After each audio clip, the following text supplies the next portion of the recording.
Hello, this is Rick Wallace. I want to talk to you today about your website. It's another marketing tip. Only take a few minutes, but this came from Infusionsoft the other day, 8 ways to test your website. I added a few things in here. I'd like to review it quickly with you. But basically, your website's your storefront on the internet, right? And you want to be more than just a picture of a building and your products and talking all about you. You want to do something, you have to do something to get their attention. You only have a few seconds to get people's attention. So where do your eyes go first on your website? You only have a few seconds to get their attention, to get them to stop and read. So you better have something that grabs their attention. And I guarantee you, if it's a picture of your building or your products or your services and it talks all about you, they won't stop. They'll just keep moving. 2, is the website all about you? Or does it start with the ideal customer's pains and fears? In other words, if you want to get their attention, don't talk about yourself up front. Talk about their pains and fears. And you'll catch their attention because that's different. And they're going to say, hey, if they understand, I got that pain, I got that fear. If I have that pain, I'm going to think that you're probably more apt to solve it for me than anybody else because you understand me. It resonates with me. It'll cause me to stop and read.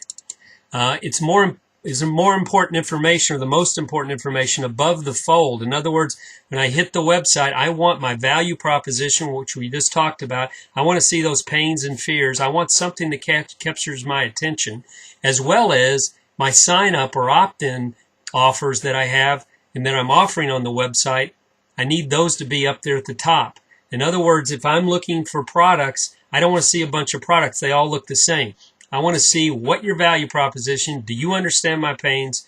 And if you do, then what are the solutions and how can I opt in? What kind of information are you going to provide me to help me make a decision down the road? So that's all needs to be above the fold. So I see that first. Are the benefits highlighted? If you put your value proposition highlighted on the front page with your pains and fears first, you're going to have that there. Is there a clear call to action? In other words, do I have a good, strong offer of relevant free report or a service that I provide, something that people can sign up for on your website? You'll send it to them, and they've now given you permission and raised their hand to allow you to have further conversations with them. Are the colors and fonts distracting? In other words, don't have a lot of crazy colors, quick animation, or gaudy fonts.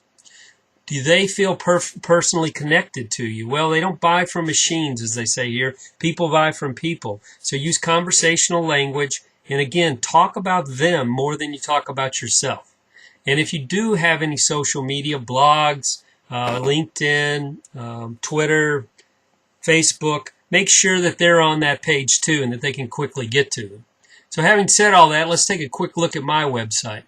May not be the best in the world, but there's the fold right there. I have a cartoon that catches people's attention.